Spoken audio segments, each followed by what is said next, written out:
Run, Sissy, run away. Fleeing his horrible stepmother to spend time with his real mother, William attempts to hitchhike all the way to Gallopton in Hopshire, a journey more than 350 miles from his home overlooking the Solway in Cumberland. Navigating with a road atlas stolen from the groundskeeper's car and sticking mostly to back roads, it takes almost all day to travel no more than 50 miles. It's midsummer and the nights are short and warm, so he camps out in a barn and continues his journey early the following morning. He walks for hours, fueling himself with the last of the food he purchased the previous day, that being 2 small sausage rolls, a chocolate bar and a can of cola. He is eventually picked up at around 8:30 a.m. by a friendly woman in a clapped-out old car. "Where are you going, young man?" she asked. Hefferton," he replied. "I'm going as far as Oakford, if that's any use." "Yeah, I guess," he replied. "Well, jump in then," she said. "My name's Vicky," she told him. "Hello. I'm, Andrew," he told her. "So what's in Hefferton?" she asked. My uncle." "I see. And why isn't your mum or dad driving you?" "My dad's away with work and my stepmom's horrible. She won't let me do anything." "Does she know you're visiting your uncle?" "Yes, but she didn't want me to and wouldn't give me the bus fare, saying I could walk if I was so desperate to see him." "I see," she replied.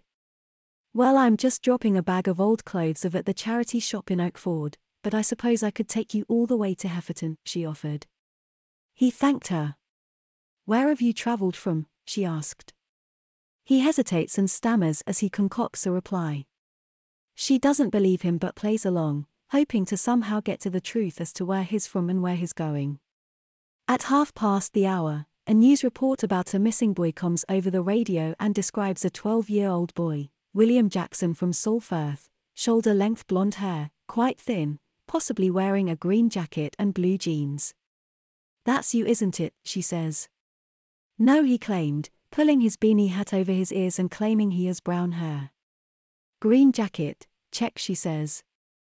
"Blue jeans, check," she says, and removing the beanie hat from his head to reveal his shoulder-length blonde hair, she says. "Blonde hair, check." William skewed his jaw. "Please don't dob me in." "Are you running away from home?" she asked. He nodded. "Why?" she asked. He tells her about his horrible stepmother, and his awesome dad who's away on business all the time, and the mother he misses so much. It's quite unusual for a child to be placed with the father rather than the mother, the woman notes. "Mum was sick when they separated, she had a breakdown, but she's better now. We talk on the phone but I just want to see her, but Beverly, the stepmother, won't let me." "And what about your dad?" "He'd like me to visit her but he's away on business for weeks on end and Beverly's got him right under her thumb, so it's not happened yet." "So it's your mum that lives in Hefferton, not your uncle?" "No," he confessed. "No one lives in Hefferton, but the M1 passes by and I can hitch down to Gallopton." "Gallopton?" Vicky quizzed. "In Hopshire?" she asked. He nodded. "That's an awful long way." "I know, but please don't call the police. I just want to see my mum." "But the police are looking for you." "I know, and they'll send me back to Beverly," he sighed. "Is she really so bad?" she asked. "Does she hurt you?" "She doesn't hit me if that's what you're asking, but she's so strict, especially when Dad's away. She won't let me play out with my friends, and won't let them in the house, and doesn't like me watching TV or making a noise," he sighed. "I just have to sit and read or do jigsaws, anything that doesn't disturb her in any way." "But she is your guardian." "I know, but I want to see my mum, even if it's just for a day, an hour even," he pleaded. "Can you help me? I wish I could but this old banger will never get us all the way to Hopshire, and now I know you're planning on hitchhiking down the M1, there's no way I'm going to just drop you off in Hefferton." "So you're gonna turn me in?" "I want to help you, I really do, but I don't know how I can. I suppose I could get the train." I didn't have enough for a ticket from Salfirth. Is there a station at Hefferton? No, but there's one at Oakford, but I'm not sure about letting you go all that way on a train on your own either, she told him. And the police will be looking for me at the train stations, he frowned. Why are we stopping? He asked as she pulled into a lay-by. I've got an idea, but you won't like it, she said, reaching over to the back seat and pulling a bag onto her lap. What idea? Well, I suppose I could take you on the train to see your mum. Really? Yes, but since the police are looking for a blonde-haired boy in a green jacket and blue jeans, she explained. What they're not looking for is a blonde-haired girl, and I just happen to have 2 charity bags full of girls' clothes, she said, opening one of the bags to reveal some clearly girly garments. William gulped. Are they your daughters? He nervously said, not knowing what else to say. No. Vicky smiled. The girl who lives next door to me. She's a little bit younger than you, but, at a guess, you'll be about the same size as her. But I don't look anything like a girl, he claimed. With the right clothes and touch of makeup. I think you could look very much like a girl, she said. It's the only way I can think of that we could get you to see your mother without being detected. William sighed. But, he huffed. I've never dressed like a girl before. Most boys haven't, she replied. Think of it as going undercover, like a spy or. I'm too young to be a spy, he retorted. I know, but we're pretending, she smiled. Maybe a gang of thugs is planning on kidnapping you to get a ransom off your rich father, but the only way to evade them is by dressing like a girl. But my dad's on the other side of the world. William replied. And I don't want to dress like a girl. Why not? Because girls are feeble. No, they're not. William retorted. All the girls I know can do anything a boy can do, and Lauren Baxter is one of the best footballers in the whole school. Oh, she exclaimed. When I was your age, the boys never held us girls in such high esteem, or any esteem at all for that matter. They just thought we either looked pretty or didn't. They can look pretty, but they can be other things too, he said. Athletes, scientists, engineers, doctors, teachers, builders, plumbers. Yes, you're right, she smiled. Oh my, how times have changed, she said. When I was your age, we were dissuaded from having any ambition beyond learning to type and cook. That sounds like the 1950s. You're not that old. William retorted. It was the 1980s, she told him. What do you do? He asked. For work? I have a small holding, she told him. Sheep, goats, hens, a few vegetable crops, she said. It doesn't earn much, but I get by. So you're a farmer? Not quite, but near enough.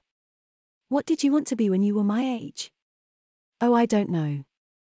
Just happy, I suppose, she told him. He responded. So, do I really have to dress like a girl? Have you got any better ideas? She asked. William didn't reply, but he was clearly racking his brain, desperately trying to think of something. Vicky let him think for a moment before reminding him that all they got is a couple of bags full of girls' clothes. We don't have a lot of options. We could cut my hair short and dye it brown, he enthused. I could cut your hair, but I can't dye it in the back of a car, and you'd still need different clothes. I've got some money. I could buy some from the charity shop you're taking those to. William suggested. But if the people in there have listened to the radio, we'd be rumbled, he figured. What would you do if you were me? He asked. If dressing like a girl is the last thing you want to do, but also your only option. If I were you? I honestly don't know, because I'm not a boy. Vicky replied. But what I do know is that in helping you I could be doing the most stupid thing I've ever done. I could get arrested, she told him. But all you want to do is see your mother, and I can't deny you that, she said. And the only way we can get you from here to Gallopton without anyone recognizing you is, she paused. Yeah, I know, he mournfully said. I don't mind. It'll be worth it so long as I get to see Mum. Okay, let's see what we've got, she said. I don't want to wear anything pink, he insisted as she removed several pink items. What part of disguised as a girl do you not understand? She asked him. Why don't you climb in the back and rummage through the other bag, she suggested. I can't believe I'm agreeing to this, he said as he squished himself between the seats to the back of the car. I can't believe I suggested it. I could be charged with kidnapping. It's not kidnapping if I'm willing to go with you, he replied. If anything, I'm taking you with me. Will you tell that to the police when they arrest me? You won't get arrested. I hope not, she said. How about this, she said, holding up a stripy dress with narrow purple, lilac and blue striped running across the cotton fabric. William turned his nose up at it. There's some jeans in this bag, he said. You're already wearing jeans, she replied. A different pair isn't much of a disguise, she said. You need a skirt or a dress. But girls don't always wear dresses, he whined.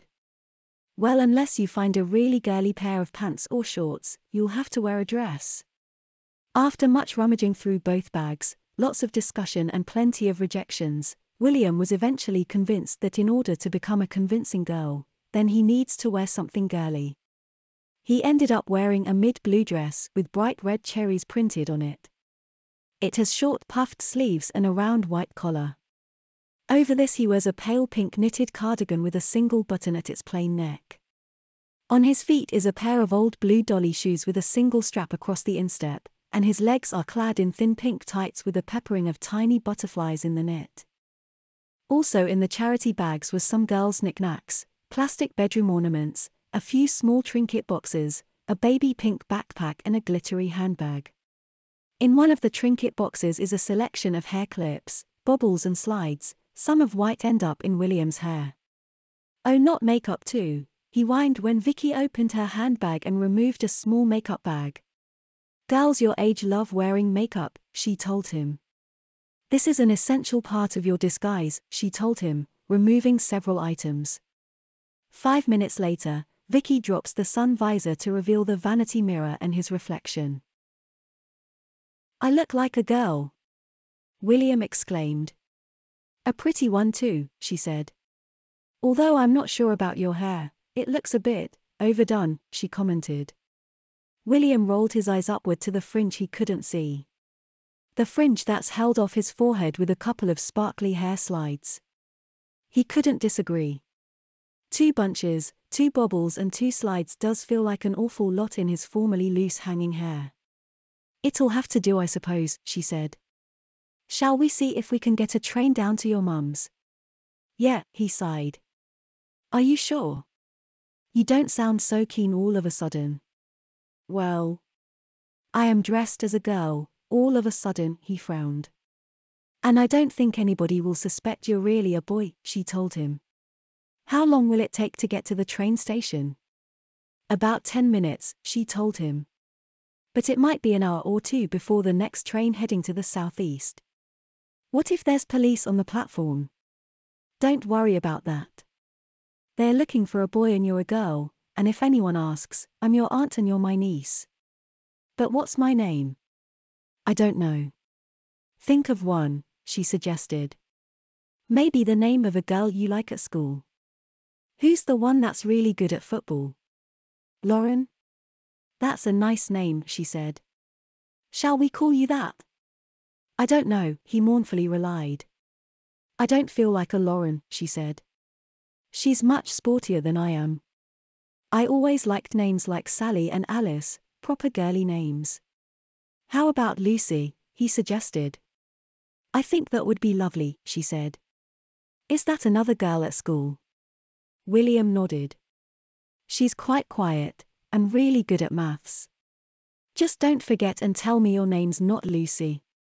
Okay. I'll try. Good girl, she smiled. This is going to be so weird.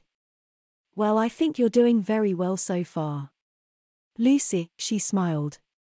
Does it feel nice, wearing a dress? I dunno, he shrugged. These tights feel odd. I don't think I've ever worn anything so thin before. Probably not, and they make them even thinner than those, she told him. Now, if anyone asks, you're my niece and I'm your aunt and we're going to London for a few days to visit the Natural History Museum. Why not just say we're going to Gallop Town? Because the police might know that you might be heading there, and if we say we're heading there, they might give us a second glance, she explained. We'll get 2 tickets to London and once we're in London, we'll get the train or bus to Gallop Town, whichever's soonest, she suggested.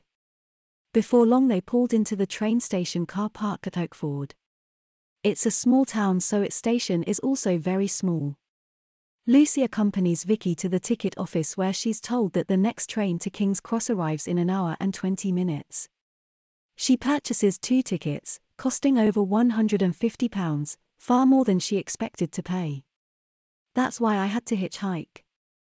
William told her as they returned to the car, offering her the £40 in cash that he has. No, you keep that, Lucy, it's me that got you involved in this crazy endeavour, she replied, smiling nervously. Not really. William replied. You were only going to the charity shop, he reminded her. Yes, she smiled. But your disguise was my idea, she replied. I suppose we should get some lunch. And get these bags packed up and taken to the charity shop. Okay, but lunch is on me. William replied. Oh, you sweet girl.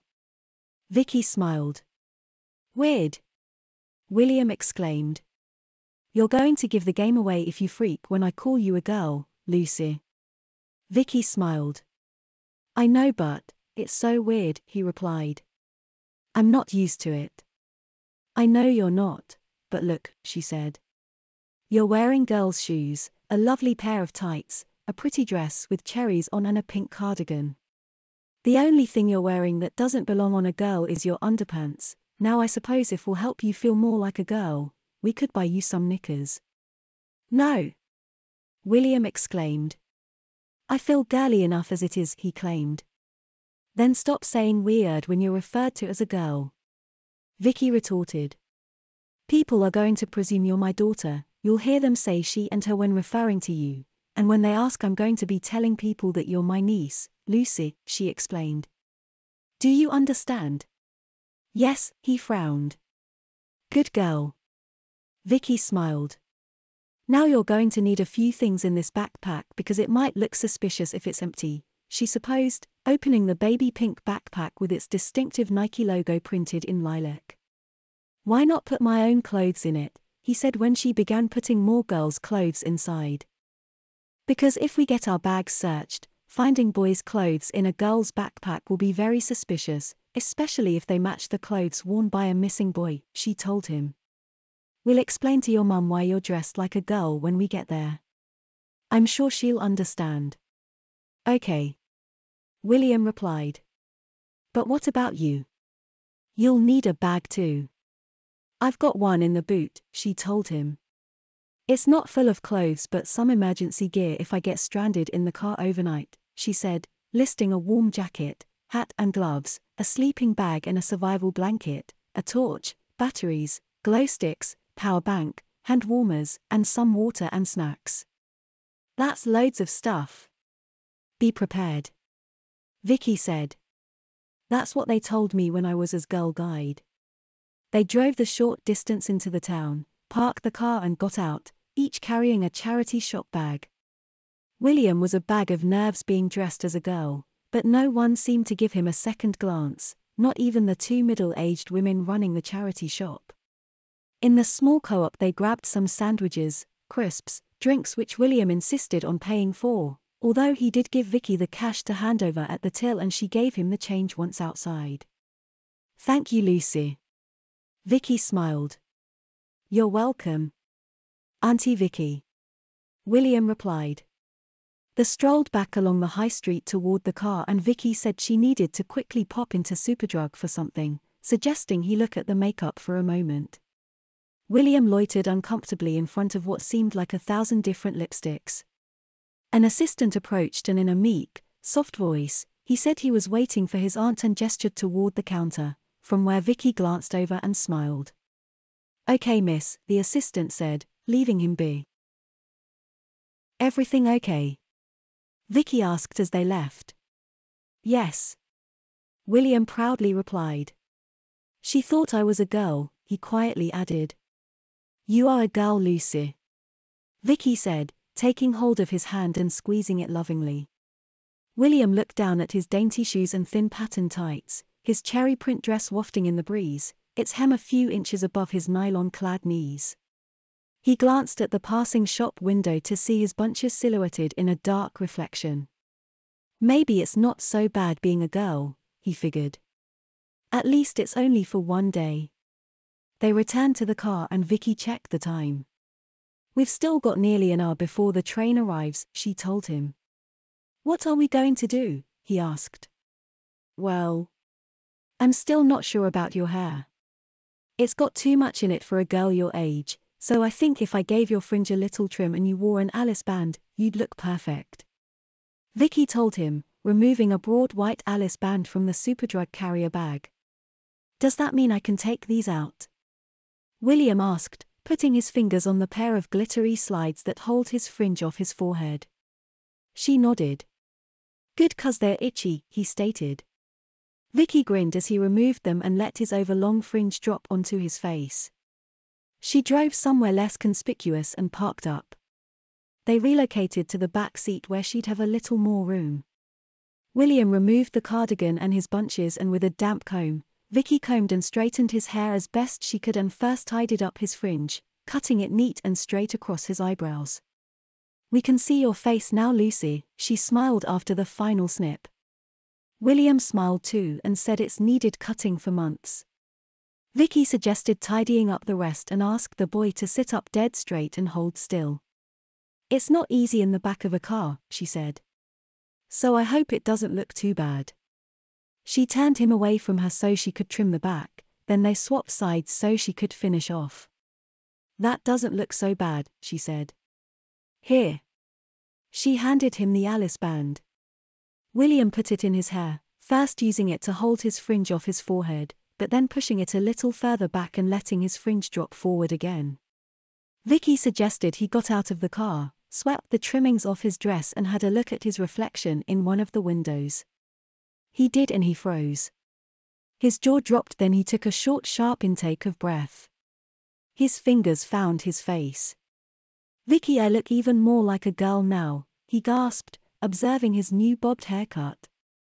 The perfect disguise. Vicky replied. Shall we catch a train, Lucy? William nodded. Mum's not gonna recognize me at all, he exclaimed. Think she might? Vicky replied with a smile. So long as the transport police don't, that's the main thing. They drove back to the railway station and waited on the platform. William felt confident with his disguise, his hair and frock wafting in the wind. He looked Vicky up and down. She wears a pair of practical pants and rugged boots, an open checked shirt over a fitted t-shirt. Her auburn hair hangs long, loose and free. A sizable handbag hangs from her shoulder and the tatty trolley case from the boot of her car stands lopsided beside her. The train soon arrived and they boarded. In order to remain inconspicuous, they sat in a seat without a table and William occupied the window seat. He couldn't help but thumb the ends of his freshly trimmed hair. Do you like your new hair, Lucy? Vicky asked. For a boy it's too girly and William preferred it unshapely and unkempt. But playing the part of Lucy perfectly, he told Vicky that he loved it and asked if he could still wear bunches. She smiled and said he could. He spent much of his time staring out of the window and watching the landscape roll by. He enjoyed observing how the features close by whizzed past and those in the distance slowly rolled along. Despite it being summer, the aircon on the train was maybe a little too high and he asked if he could put his cardigan back on. Of course you can, Lucy, you don't need to ask. Vicky replied. He donned it and fastened its sole button on the collar. It seemed to make no sense that a cardigan would have only one button, but he figured that that's just the style as he made sure the pan collar of his dress sat on top of the cardigan. There's something very curious about girls' clothes, he mused as he focused his attention once again on the rolling landscape. Each time the train passed beneath a bridge or underpass, he got a brief reflection of himself, or more accurately, of Lucy, the 12-year-old girl he's pretending to be. He'd often look at his lap and smooth his skirt. The knitted butterflies on his tights stretched over his knees, and he couldn't help but wonder how they could be made. Could it be a complex machine, or a person, slowly and meticulously embroidering the tiny wings and bodies into the thin wispy nylon? He supposes that it might be quite nice being a girl because they get to wear so many more colors and patterns and styles than boys do, although he knows he prefers being a boy. At least boys' clothes are more rugged and he needn't worry about snagging his tights or getting dirty. And how can you climb trees or straddle gates when you're wearing a skirt or dress? But wearing a dress for the very first time, plus delicate tights and dainty shoes, doesn't half make him feel special. He can understand why girls get excited about bridesmaids' dresses and party dresses. They must feel so elegant. "You okay, Lucy?" Vicky asked. William turned and smiled and nodded. She asked if he was hungry. "Not yet," he replied. "But help yourself if you are," he said. "I'm actually starving." Vicky smiled, ripping open one of the sandwiches. William tucked into his sandwich a short while later, and a short while after that, Vicky suggested putting his hair in bunches again. "Okay," William replied, removing his Alice band. Vicky removed a comb from her handbag and separated his hair into two halves, tying each side just above his ears with a pale pink bobble. "How do they feel?" she asked. "Bouncy," he said, bobbing his head a little. "It's a pity I don't have any ribbons," she grinned, before suggesting she reapply his lipstick. "You suit this shade," she told him.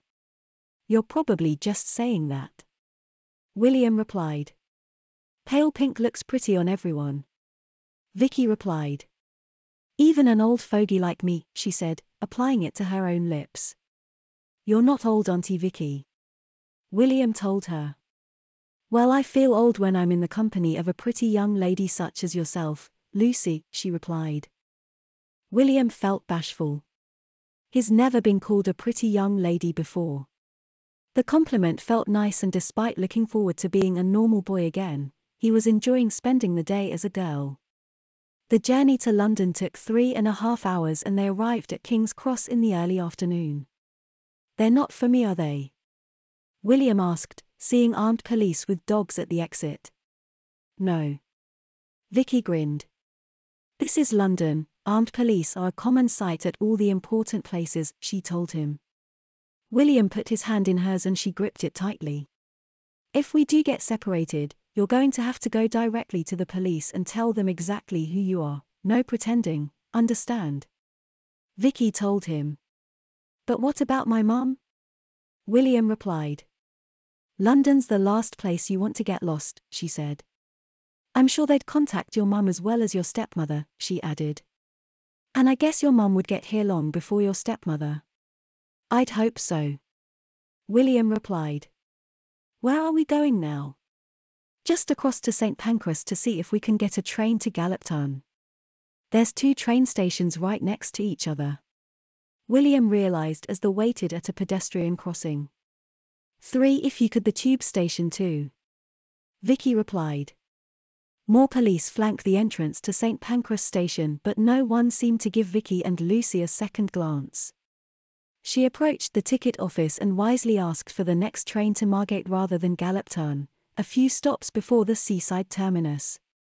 "Oh, that's excellent," she said, being told that the next train departs in half an hour. She purchases 2 tickets. "It's only half an hour, Lucy," she said to William. "How long will it take to get there?" he asked. "About an hour," she said. "Do you know where your mum lives?" 43 Bridge Road, he replied. "We'll probably need a taxi from the station." "Okay," she said. "We're looking for platform 9, she said, keeping tight hold of his hand as they bustled their way through the busy station. "I'm not used to so many people," she said. They found a seat on the platform and William asked Vicky if she'd take his bunches out. "I think Mum's more likely to recognize me without them," he figured. "I think she'll recognize you the moment you say hello, Mum," Vicky replied. "I hope so. I know so." Vicky replied. Your disguise is very convincing, but people who know you will know you're you. Just so long as the police don't recognize me. William said as two police officers and one police dog strolled up the platform. They looked directly at William as Vicky combed his hair. For all they knew, he was a blonde-haired girl, and a rather prim one at that, with his pale pink cardigan and cherry print dress. The train to Maidenhead prepared to depart, and they soon found themselves on the final leg of their journey to Galloptown. Are you getting nervous? Vicky asked. William nodded. Me too, she grimaced. I don't know what your mother's going to say when she finds out it was my idea to dress you as a girl. But I'd probably be back in Salford by now if you hadn't. William replied. Vicky smiled. It seems fortuitous that I just happened to have 2 charity bags full of girls' clothes, otherwise you may well have been. Thanks for helping me. William said, looking up at Vicky with puppy dog eyes. My pleasure. Vicky replied. But we're not at your mum's house yet, so don't count your chickens, she added.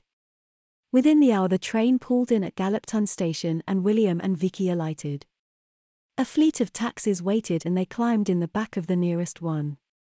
Do you know Bridge Road? Vicky asked. Course love, the gruff driver replied. There please. Vicky replied. In you get Lucy, she said, opening the back door. The drive from the station to Bridge Road was a mere 5 minutes. Is this it? She asked the girl. Lucy nodded. Vicky paid the driver and they got out. What number did you say it was? She asked. 43. William replied. About halfway down. When were you last here? She asked as they began to stroll. When I was 10. William replied. Just before Mum and Dad split up. Must have been hard, she mused. I hope your mum doesn't mind that I dressed you up as a girl. I'll tell her it was my idea if you want. William said. Thanks, but I think it's best we don't tell lies. Vicky replied as she kept an eye on the door numbers, 31, 33, 35, 37. It's the one with the blue door. William said as they neared number 41. Confidently he marched up to it and knocked. A short moment passed before a woman answered. She appeared flustered. Mum. It's me. William, he said. Oh William, she gasped, glancing at Vicky and back to the boy. Why are you dressed like that? It's a disguise, he told her. This is Vicky. She helped me. Oh, you'd best come inside. William's mother said. Once in the lounge, she looked her son up and down. Well, I must say this is a surprise. I ran away from home to see you. You've been all over the news, his mother said. Beverly's worried sick. She's not here, is she? No, his mother replied, opening the double doors to the dining room. But the police are, she said, introducing DC Howe and DS Barton. We had a feeling you'd turn up here, young man, the police officer gulped. And this is, he asked, looking at Vicky. Vicky Sterling. Vicky replied. I picked him up hitchhiking and after hearing his story, decided to bring him to his mother rather than take him to the police. He's a missing person. You should have taken him directly to the police, the officer barked. I know. And he'd have gone straight back to his stepmother where he isn't happy. He just wanted to see his mum and I couldn't deny him that. Can I ask? The other police officer interjected. Why is he dressed like a girl? Everyone was looking for me. It's a disguise. It was my idea. William claimed. It was my idea. Vicky confessed. I was dropping some things off at the charity shop for a neighbor when I picked him up. He was desperate to see his mother but with his description on the radio, and presumably the TV too. I said the only way I could get him from Oakford to Galloptown unnoticed was if he dressed as a girl, and I just happened to have several bags full of girls' clothes. And your boy clothes are in your backpack? William's mother asked. No. William replied. They're in Vicky's car at Oakford Station, he said. This is full of girls' clothes in case we had our bags searched. Oh, his mother remarked. Well, there's nothing here for you to wear. That's okay. I don't mind being a girl for a day so long as I get to see you, Mum. One of the officers radioed their superior, informing them that the boy had been found unharmed. Yes, he turned up at his mother's a few minutes ago, they added. Okay. Over. Are they gonna take me away? William asked. Well, you'll have to go back home, his mother replied, before asking the police officers if she could have a few moments alone with her son. One went into the lounge with Vicky, the other stepped outside the back door making sure both exits were covered. William and his mother talked for a good hour. He told her how much he missed her, how much he disliked Beverly, especially when his dad's away on business, which these days is most of the time. His mother tells him how much she misses him and wishes she could see him more often, but the distance and other circumstances make it almost impossible. Dad keeps saying he'll bring me to see you when he has the time, but, since he got promoted, he never has any time. William frowned. And Beverly refuses to move any closer. I can't believe you disguised yourself as a girl to come and see me, his mother said, tucking his bobbed hair over his ear. You look quite cute, but I think I prefer you as a boy. So do I. William replied. This is just so the police didn't recognize me before we got here, he said. Vicky cut my hair, it was just a mess beforehand, he added. Well, she's done a very good job, but next time I hope to see you with short back and sides. I promise. William replied. It's been fun, but I don't want to dress like a girl ever again. D.S. Barton entered the dining room. We're going to have to take him to the station, he said. You can come with him, he added. In the lounge, William gasped to see Vicky in handcuffs. You can't arrest her. She's done nothing wrong, he insisted. Miss Sterling is being taken in for questioning, young lady. I mean, bloody, the DS bashfully and awkwardly corrected himself. What for? William asked. Aiding and abetting a fugitive, the DS smugly replied. I'm not a fugitive. I ran away and Vicky helped me find my mum. Aiding and abetting a runaway then, the DS retorted. Is that even a thing? William's mother snarled. You're just clutching at straws, you know she's done nothing wrong yet you're treating her as a criminal. She dressed your son as a girl, isn't that enough? That's not a crime, and she did it with the best of intentions. William's mother said as Vicky was bustled outside by D.C. Howe. By this time, a police carrier van had pulled up outside, along with a marked police car.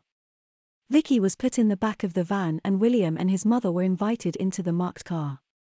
Several neighbors and passers-by had stopped to see the commotion. D.C. Howe handed William's mother the pink backpack, before shutting the door and banging on the roof. The car departed. They can't arrest Vicky, Mum, William said as he peered out of the rear window. They just want to ask her some questions, his mother replied, hugging her son. She'll be fine. I hope so. She's nice. Yes, she seems very nice. William's mother concurred.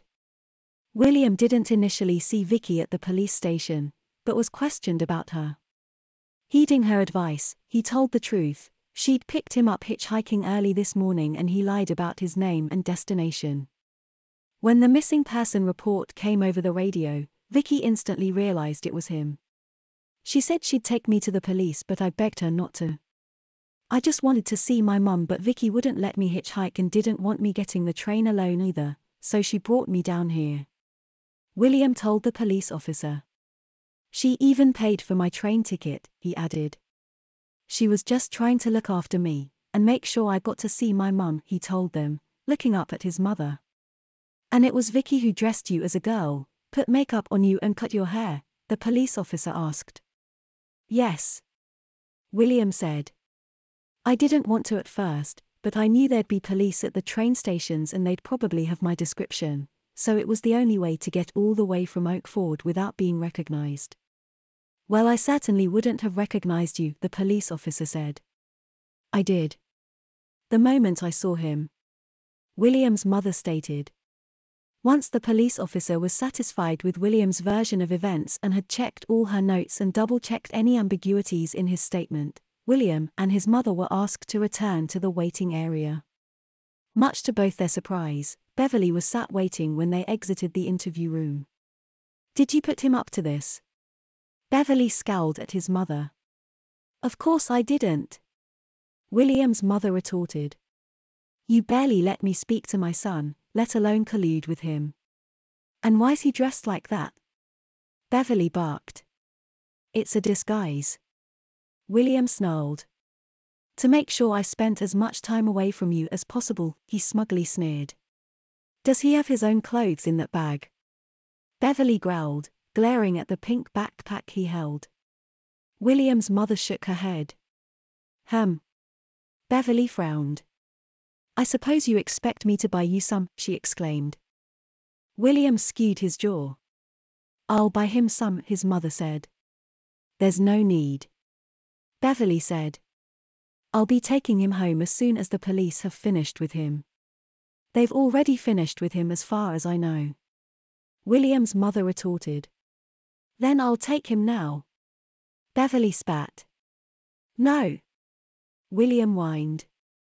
You'll have to go, his mother told him. Can I see Vicky before I go? William asked. Who's Vicky? Beverly barked. The lady who helped me. William said. I'm not sure, his mother said. I'll ask. Beverly insisted, loudly reminding all within earshot that she's the boy's legal guardian. She spoke to the desk sergeant before turning to William and saying, no, you may not. Do you have to speak to him like that? William's mother asked. After all he's put me through the last few days, yes. Beverly retorted. Now come on, William. I'm taking you home, she said, practically snatching the boy out of his mother's arms. She marched out of the police station clutching William by the arm and put him in the back of her car. William fought back his tears whilst his stepmother thumped the sat-nav. 6.5 hours, she growled. We'll be lucky to be home by midnight, she spat. The boy remained silent until she turned to him and barked, haven't you got anything to say for yourself? I'm sorry. I just wanted to see my mum, he said. You wouldn't let me visit her and Dad kept putting it off, so the only way was to go myself. And you were so desperate you disguised yourself as a girl. This just happened. William said, looking down at his dress. I didn't plan it, but when my description came on the radio, I didn't have much choice, he told her. Will you get me some boys' clothes, he asked, adding please. Well, I don't see why I should, she snarled. Who cut your hair? Vicky. That's the woman who took you to your mother's instead of doing the right thing and taking you to the nearest police station. William nodded. She was only trying to help me, he muttered. Well, I hope they throw the book at her. She's done nothing wrong. Oh, you think so, do you? Yes. William retorted. They drove in silence for a while, heading towards London. Beverly began making hands-free calls, trying to book a room in a Travelodge or Premier Inn on the outskirts of the city. Many were fully booked, or only had double rooms available, or were far too expensive at short notice. Eventually the receptionist on the other end of a call said they've got a double room with a day bed available, adding that the day bed is fine for children but not adults. That should be fine. Beverly replied. DND, do you provide a babysitting service? We do. Wonderful. Beverly replied, before giving her card details over the phone and programming the sat-nav to the location. I don't need a babysitter. William snarled. You need an armed guard. Beverly retorted. It was the first vaguely light-hearted thing she'd said all day. The hotel is on the north side of the M25 in a former Georgian mansion. A valet takes the car and William sheepishly follows his stepmother into the foyer. The friendly receptionist smiles and asks if he's her daughter. He's my stepson. Beverly bluntly retorted. And he's in an awful lot of trouble, she added. I see, the receptionist replied. William hung his head. He's not to leave the room under any circumstances, so can you make the staff aware that if he's found wandering the corridors or grounds, to bring him straight back to the room? Beverly requested. I'll make sure they know, the receptionist added. Thank you. Beverly smiled. Come along, William, she instructed. William glanced at the receptionist, who smiled empathetically down on him. They took the lift up to the second floor, and despite the hotel being clearly quite posh, the room is rather modest, with a double bed on one wall, a built-in dresser, chest and wardrobe opposite, and in the corner by the tall window sits a steel-framed sofa. Where am I sleeping? William asked. On the day bed. Beverly said, nodding toward the sofa. Can I watch TV? Absolutely not, she snapped. You can sit and think about your behavior. William sat on the settee, scooping his frock beneath him and smoothing the skirt over his lap. He looked from one side of the settee to the other. It's not going to be long enough to sleep on, he said. You spent last night in a barn, did you not? Beverly replied. This is the lap of luxury in comparison, she said, removing her laptop and plugging it in. Now please don't disturb me as I've got work to do, she snarled. Just sit quietly and don't fidget. William did sit quietly and tried not to fidget. Beverly tapped away on her laptop and made the occasional phone call. With nothing more to occupy him than his meandering thoughts and the sound of his stepmother's nails tapping on the keyboard and her occasional murmurings, time passed very slowly for William. Beverly called reception and asked if some food could be brought to the room. She didn't ask if William wanted a cheese sandwich and a carton of apple juice, but ordered them for him regardless. And what time is the restaurant open? She inquired. 5 till 9. Okay, could I book a babysitter for around 6 p.m? I don't need a babysitter. William whined. Beverly glared at the boy for interrupting her conversation, before completing the conversation and hanging up. I don't need a babysitter. William repeated, huffing as if to punctuate his statement. Well, I'm not going to leave you on your own after the way you've acted this last few days. Where am I going to go? He sighed. I don't even know where we are, plus I'm wearing a dress. I'm not taking any chances with you, young man. And let's not forget that wearing a dress didn't stop you from traveling from one end of the country to the other, his stepmother replied. Can you get me some boys' clothes? He meekly asked. Please, he added in a humble, playful tone. Beverly was planning on doing just that, but her disdain was so great she didn't feel inclined to show the boy any favor whatsoever. I don't see why I should, she snarled. You've already cost me a small fortune, she stated. I had to fly down here, hire a car, and now we're going to have to get a hotel for the night. She paused and glared at him via the rear-view mirror. And who's to say that you won't run off again the moment my back's turned? I won't. William said. Beverly raised an eyebrow and returned her attention to her laptop. William slumped his shoulders to express his disapproval, but wasn't at all surprised by his treatment. After all, he did run away from home and knew full well he'd be in trouble for doing so. A good half an hour passed before room service arrived with some food for him. Beverly made him sit at the dressing table to eat, facing his reflection. Other than seeing himself reflected in windows, this is the first mirror he's really encountered. The pale pink cardigan looks ever so prissy with its single button holding the collar together. His broad round collar lays on top of it and is trimmed with a little lace. His new haircut looks very girly, and despite him wearing a little bit of makeup, his familiar face looks just as boyish as it always has. The bubble has burst. He's a boy in a dress and he knows it. Are you going to eat that sandwich or just gawp at yourself? Beverly growled, prompting William to eat. Afterwards she sent him back to the sofa where he sat and stewed until around 6 p.m. when there was a knock on the door. Beverly answered. Babysitter, a female voice stated. Oh, come in, Beverly said. Here he is, don't mind his dress, it's a long story, she told the babysitter. One would assume she's one of the chambermaids or cleaners, dressed in a jet black frock and crisp white apron. In a friendly tone, she asked his name. William, he frowned. His not to leave the room under any circumstances, and don't let him use the phone or my laptop, Beverly instructed. I forbid him from watching TV, but whilst you're in charge, I'll leave that up to you, she added. I shouldn't be more than a couple of hours. Very well, the babysitter said, dropping a slight curtsy. Where are you going? William scowled. Never you mind, Beverly retorted before turning on her heel. The babysitter was somewhat taken aback by the woman's attitude towards the child. She turned to face William and smiled empathetically. Well, you're a little bit older than the children I usually sit for, she told him. I told her I'm too old for a babysitter, he mournfully replied.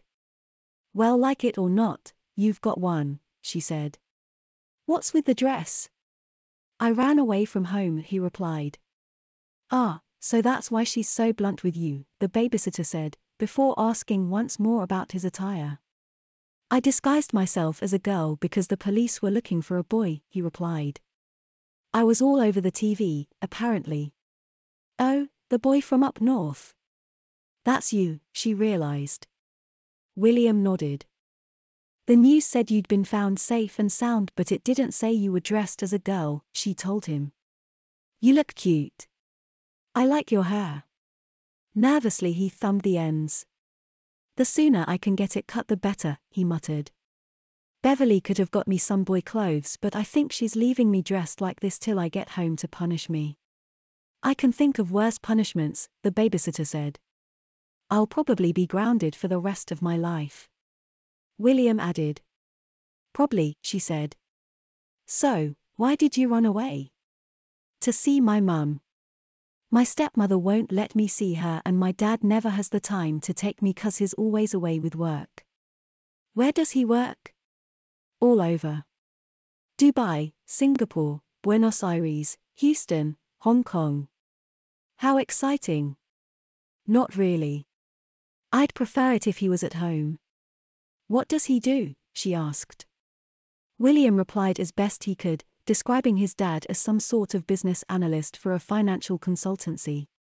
Yeah, you're right, that doesn't sound in the least bit exciting, the babysitter said. How old are you? She quizzed. 12, he told her. It's a bit risky running away at your age. There's some real weirdos about. My stepmother's one of them. I'm sure she has your best interests at heart, even if you can't see it. She has her own interests at heart and no one else's. William replied. I wish I could stay with my actual mum. Why can't you? The babysitter asked. William explained about the breakdown she suffered when his dad left her, but said she's a lot better now. It's just a lot of paperwork and discussions needed to overturn the custody ruling, and my dad's away with work all the time, so nothing's getting done, which means I'm stuck with Beverly. Oh, you poor thing, she said. Do you want to watch some TV? Okay, William apathetically replied. He flicked through the channels, past the soaps and reruns of Top Gear until something interesting appeared, and spent a while enjoying that. The babysitter spent most of her time reading a book and was dismissed the moment Beverly returned. That's enough of that, Beverly spat as she turned the TV off. You may as well get in the shower then get ready for bed, she said. Okay, William said. He really needed a shower. And make sure you leave the door wide open, Beverly insisted. I don't want you escaping through the air ducts, she somewhat jovially added. To William, it seemed that his stepmother's mood had eased somewhat. However, whilst he was in the shower, Beverly scooped up the clothes he'd worn, forcing him to wear only a small hand towel when he exited the ensuite. I'm not wearing those, he whined, seeing a pair of girls' pajamas laid on the daybed. You've been wearing a dress all day, Beverly spat, before suggesting that he might have preferred a nightdress instead. Reluctantly, William donned the pajamas and Beverly sat him at the dresser where she proceeded to vigorously dry his hair with the towel. William whined that she was being too rough. "Stop being such a girl," Beverly snarled. "You can't go bed with damp hair," she stated, claiming he'd catch a cold. William sat and sulked and stared at his reflection whilst Beverly rigorously dried his hair.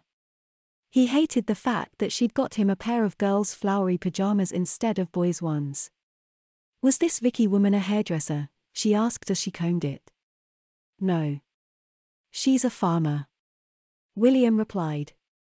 "Well, she's done a good job of your hair. If you were a girl it'd be a lovely haircut," she said. "But since you're just a boy." "What?" "Well, you look ridiculous," she snarled. At least when he was with Vicky dressing like a girl felt like an adventure, now he just can't wait to be himself again. Beverly removed the surplus cushions from the day bed and pulled its duvet open. Since William had spent the previous night camping in a barn and woke at the crack of dawn, an early night tonight is just what he needed. The boy was soon in a deep sleep. William woke early, but not quite so early as he had the previous day. The curtains are wide open. The sun is relatively high and Beverly is sat on the bed, tapping away at her laptop. "Sleep well?" she asked, somewhat bluntly. "Yes," William replied, somewhat mournfully.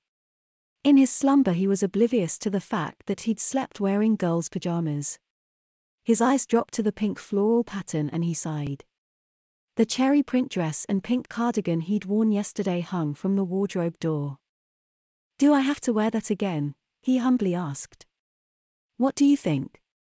Beverly bluntly retorted, not looking up. "You need to shower before breakfast," she added, still tapping on the keyboard. "Then you and I need head back home," she said. "And don't be surprised when I tell you that you're grounded for the rest of the school holidays." It could have been worse, William thought. There's only a fortnight left till the next term begins, and last time he was grounded, for something far less serious than running away from home, he was grounded for a month. But Beverly is so strict in curtailing his movements, seldom letting him visit his friends and never allowing them to visit him. There's not a great deal of difference between being grounded and not being grounded. "When's Dad coming home?" William asked. "Not for a good few weeks yet," she told him. "And before you think I'll have forgotten all about this episode by the time he gets back, I won't have," she added. William took his time in the shower. He wasn't looking forward to going home, mostly because all he has is the dress Vicky had given him, which today doesn't seem at all adventurous. He exited with a towel wrapped around his waist since Beverly had scooped up the pajamas the moment he'd stepped out of them. His dress wasn't on the hanger nor was it laid on the bed waiting. "Where's my dress?" he whined. "You don't really think I'd make you wear that again, did you?" she said, revealing an Asda carrier bag. William breathed a big sigh of relief. His belief that the bag contained some boy's clothes was so strong that he thanked his stepmother before she removed the contents. "I can't wear that," he gasped when she removed a prissy yellow dress with short puffed sleeves and frilly trim. "Of course you can," Beverly bluntly replied. "But," he gulped again. "I thought," he paused. "I thought you'd got me some boy's clothes." "Oh, I'm sure you did. You're a spoilt little brat who thinks everything will just land on your lap," Beverly growled. "I fully intended getting you some boy's clothes when I left you with the babysitter last night, but then I thought, he's made his bed, he can damn well lie in it," she told her stepson. "And I bought you this instead," she added, laying the dress on the bed. "I'd rather wear the one Vicky gave me than that," he snarled. "Oh, I'm sure you would. But that was an old dress destined for a charity shop and you deserve better than that," she told him. "You'll need these first," she told him, revealing a pair of knickers with frilly lace trim. "And I got you a little training bra too," she added, showing him a matching bra. "I'm not wearing those." "You don't have much choice, young man," she smugly replied. "You can hardly leave the hotel wearing a towel, can you?" "I'll wear what I wore yesterday," he stated, glancing around for it. "I gave those to the chambermaid and had to put them in the bin." I'll wear them pajamas then. Oh no, you won't, young man, she told him. You'll wear these, she said, smiling wryly at the clothes on the bed. Why are you doing this? William whined, tightening his grip on the towel around him. Because I can, she stated. If it's any consolation, you arrived wearing a dress. No one's going to think any less of you if you leave wearing a dress as well. Knowing he had no choice, William reluctantly took the knickers and in the privacy of the en-suite bathroom, he donned them. His cheeks were crimson when he revealed himself, his hands shyly concealing his frilly panties. Please don't make me wear that, he tearfully whined as Beverly held the bra for him to slip his hands into. You can't put your dress on until you've got your bra on, Beverly told him. And I very much doubt you want to travel home wearing just a pair of knickers, she told him. William gulped and glanced toward the dressing table mirror, in which he got a glimpse of the rows of white frills that run across the back of his panties. Hesitantly, he held out his arms and Beverly slid the bra over them. Turn around, she instructed. William had no choice but to glare at his reflection as the bra was fastened around him. Once that was on, the dress couldn't come quickly enough. It's too short, he whined. It's a sundress. It's supposed to be short, Beverly told him. Sit down and put these on, she said, handing him a pair of thin ankle socks with frilly cuffs. William huffed as he pulled the girly socks on. I can't wear those, he exclaimed, seeing the shoes she'd also got for him. They're only little heels, she told him. What's wrong with the shoes I had yesterday? They're in the bin along with everything else you wore yesterday, she retorted. These will be fine providing you're careful and don't try to run in them. I'm not gonna run away again, he told her. And I'm not going to take any chances, Beverly replied as she fastened the small shiny buckles. There, she said, standing and grabbing her small trolley case. Come along.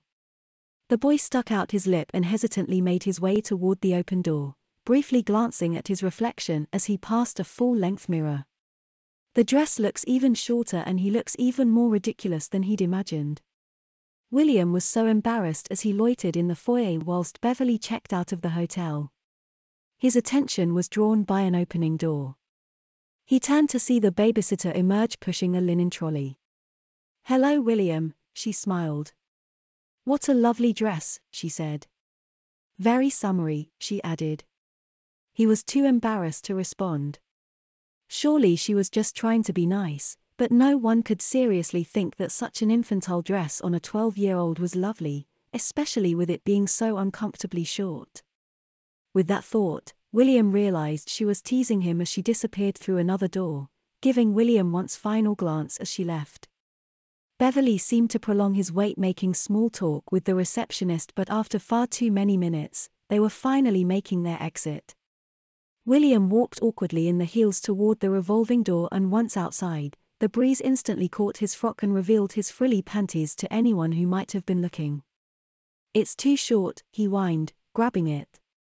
Oh, stop complaining, William. You're the one who wanted to wear a dress in the first place. No, I didn't, he insisted. His stepmother raised an eyebrow.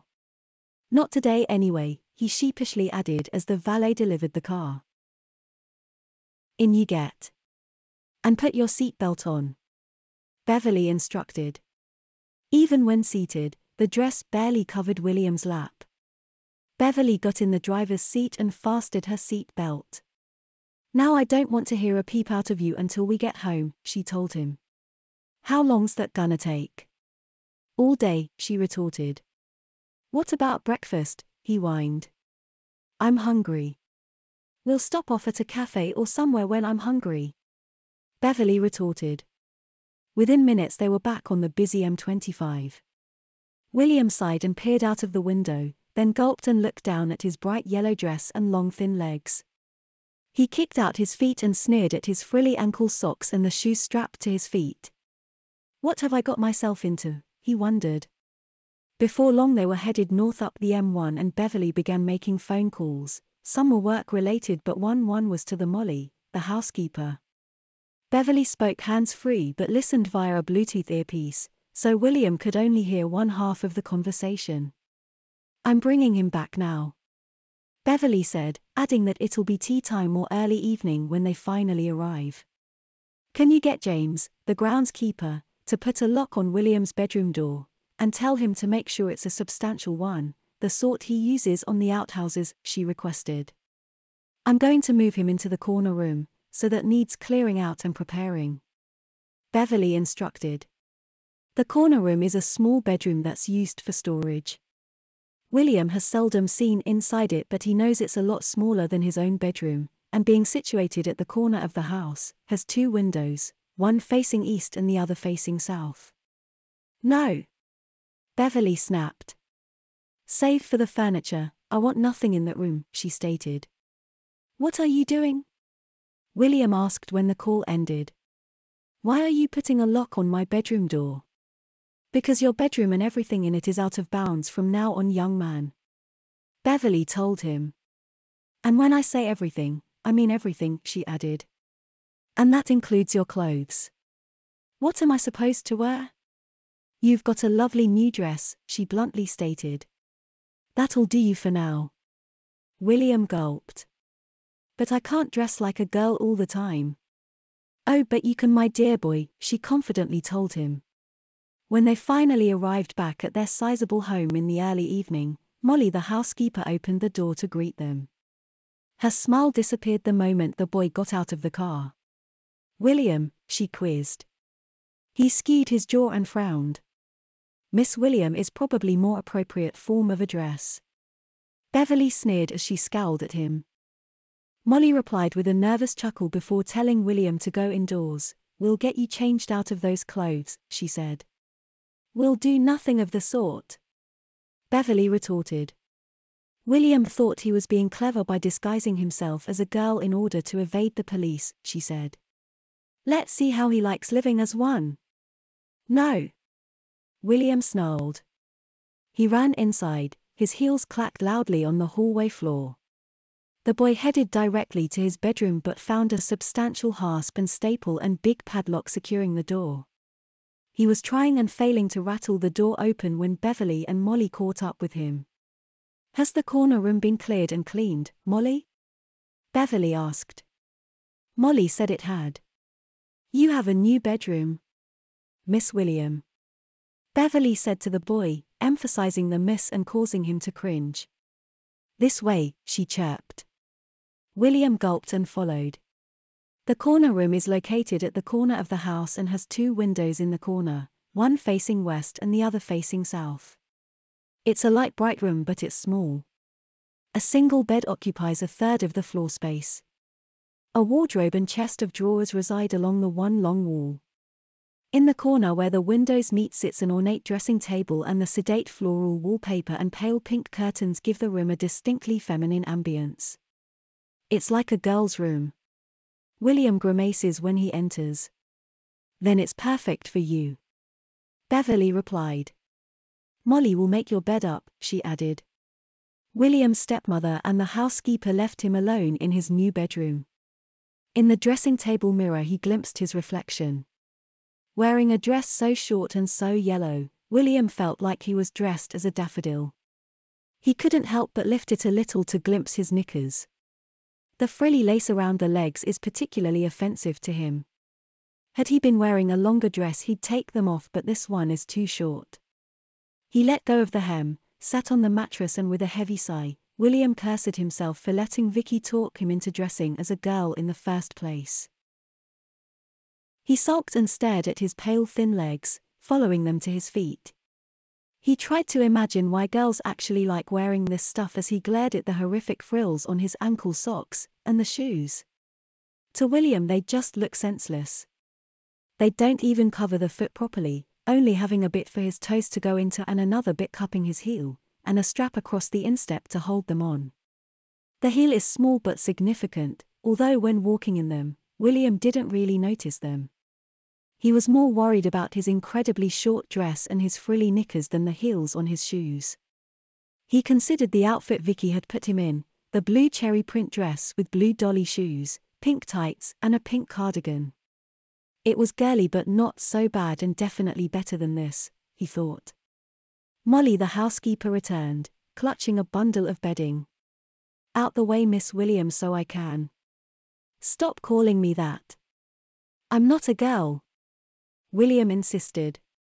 I know you're not. Molly replied. But your stepmother gave me explicit instructions to address you as Miss William, and it's she who pays my wages, not you, so if you don't mind, Miss William. I need to make your bed. But she's not here. She can't hear you. And I'm not taking any chances, Miss William. Molly said. William sighed and stood aside. Molly plonked the bundle of bedding on the mattress and began unfolding the sheets. Sounds like you've had quite the adventure, she casually said as he perched nervously on the stool by the dresser, making sure his super short dress covered as much of his lap as possible. William sighed. I just wanted to see my mum, he muttered. So much so you disguised yourself as a girl? Molly added. William nodded. Was it worth it? Molly asked. It was nice seeing my mum, even if it was only for an hour or two, he replied. And Vicky, the lady who helped me, was awesome, he said. The disguise was her idea, he added. But now Beverly's saying I have to dress like a girl all the time, he sighed and gulped. Well, I'm sure it won't be forever. Molly said. And at least you're not built like Biff Tannen. Who's Biff Tannen? William asked. The bully from Back to the Future. Molly replied. Like it or not, you do look quite nice as a girl. I'm not a girl. William asserted. So you keep saying, but since you decided to run away and disguise yourself as a girl, your stepmother has decided that the most fitting punishment is that you dress as a girl until she decides otherwise. Molly reminded him. And James and I have been instructed to only address you as Miss William, so as much as it pains me to say it, Miss William, you're going to have to get used to dressing like a girl. Dad'll put a stop to it when he comes home. William said. Let's hope so. But you've got a good 4 weeks between now and then, so, Molly shrugged. She left for a moment and returned with a duvet and some pillows. You can help by putting your pillowcases on, she suggested, unfolding a pale blue duvet cover. I'm not sleeping under that. William exclaimed, seeing a huge Cinderella print on the duvet cover. You don't have much choice, Miss William. Molly told him. Best bet is to put up and shut up for the time being, then things might go back to normal sooner rather than later, she advised. I only thought I'd be dressed as a girl for one day, and that was only so the police didn't recognize me. William muttered as he stuffed the pillows into their cases. I wish I'd changed back into my own clothes before Beverly saw me. Hindsight is a wonderful thing, but it always comes too late. Molly, said the boy. Why didn't you? I left them in Vicky's car, he said. Could you go into my bedroom and get me some? William suggested. Some what? Molly replied. Clothes, she presumed. Absolutely not, Miss William, she stated. I'd be dismissed, she claimed. But, that means all I've got is this, he whined, grabbing at his dress. Careful. Molly said. I saw your knickers then, she told him. William skewed his jaw and slumped his shoulders. Molly threw the duvet over the mattress and smoothed it out, before putting the pillows in position. With his bed made, Molly went about her duties and William sat sulking in his new bedroom.